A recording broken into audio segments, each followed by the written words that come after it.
Hi, my name's Gaz, the Mini Painting Punk, and in this video we're going to be having a look at the Soulblight Gravelords rules for Warcry. These I've just dropped in the latest Call of the Ever-Chosen release.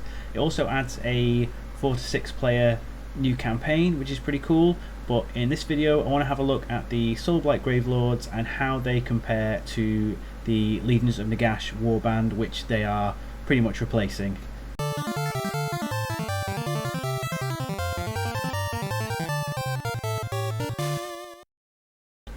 So the Soulblight Gravelords Warband pretty much carries over most of the fighters from the Legions of Nagash Warband in the old rules.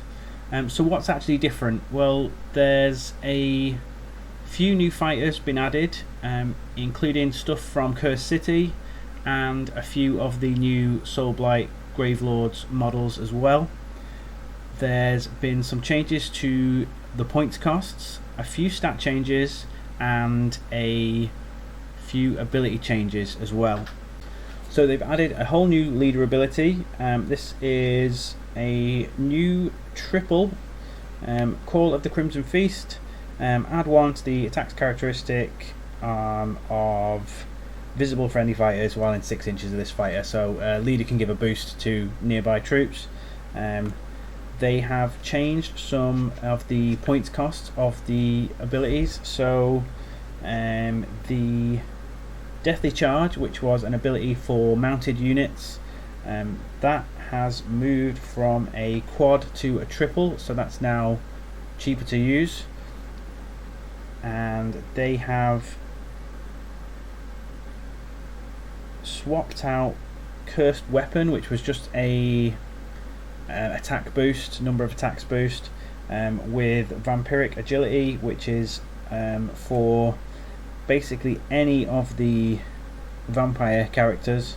Until the end of this fighter's activation, do not count vertical distance moved while this fighter is climbing. So I guess it effectively means that they fly for that turn pretty much. They have also increased the cost of the ability Chosen Champion.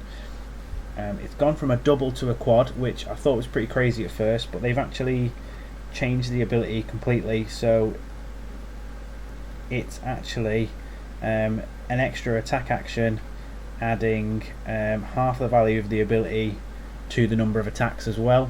And I think the old ability was just a add 1 to the attacks and strength characteristic, so it's a much improved ability, but the cost has improved as well. They've still got the summon undead minions ability, so that's for your leaders, so that's good in terms of if you're doing a horde warband and you just want to keep bringing those skeletons or zombies back and back again. So most of those changes seem to work in favour of the warband. Let's have a look at some of the new fighters. So in terms of leaders, there are still 6 leaders, but they have replaced the White King with Black Axe, which I think is a discontinued model anyway. That's been replaced with the new White King on Skeletal Steed model, which is the new one that comes with the Start Collecting Soulblight Gravelords set. Most of the leaders, in fact I think all of the leaders, have had a points decrease. So the Vampire Lord has gone down from 235 to 225 points, so it's 10 points cheaper, and it also has an extra defense as well. The Necromancer has gone down by 45 points, and he's lost 5 hit points, poor guy. Other than that, his stats remain the same. The White King has dropped 30 points, and he has exactly the same stats as before. The Vargoyle has dropped 55 points. He's also lost 5 hit points and 2 movement as well. and the Castellan, he has dropped by 40 points, and he has no changes to his stats. So overall cheaper, a few slight stat reductions and one stat increase for the Vampire Lord. I think overall that's working in the Warband's favour. So far the leaders have got a pretty good deal, I think. In terms of your Warband fighters, your bread and butter, there are 3 brand new fighters, and they are all from the Cursed City set of models. It's the Virkos Bloodborne, the Vargskir, and the Kosagi Night Guard from Cursed City are all options for your Warband now. In terms of the points and stats, looks like Hell Knight has had a decrease in points and lost a few hit points. Black Knights have the same decrease in points, they've lost a few hit points.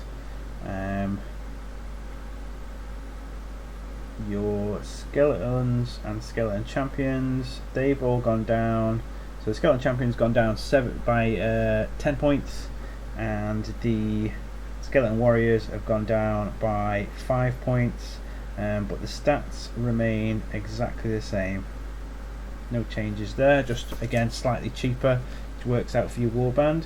The other thing they've done is they've split Blood Knights into different weapon variations. So there's Blood Knights with blades and Blood Knights with lances. So Blood Knights with lances are extra range but less attacks, and 5 points more expensive. Still cheaper than the old Blood Knights. They were 195. Blood Knights with swords are now 170, and the ones with the lances are 175. It's interesting that they've actually made a difference between the swords and the lances, because I'm pretty sure in Age of Sigmar the weapon choice is just cosmetic. So in this game at least, the weapons that you kit them out with does actually have an effect.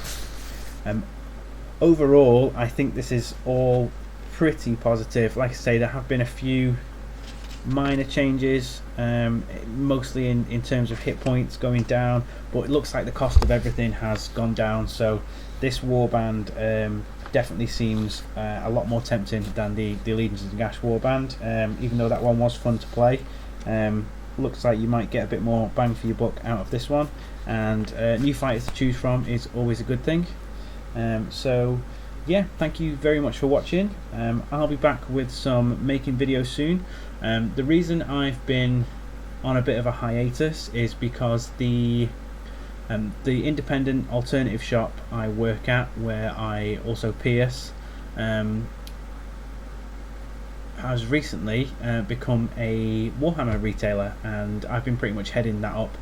So that's really exciting, but it's taken away a bit of time that I would usually spend making videos and doing projects and stuff. But I've got a few things in the works. So if you enjoyed this video and you want to see those, please subscribe, like, comment, all of the good things that please the algorithm. And thank you so much for watching, and until next time, goodbye.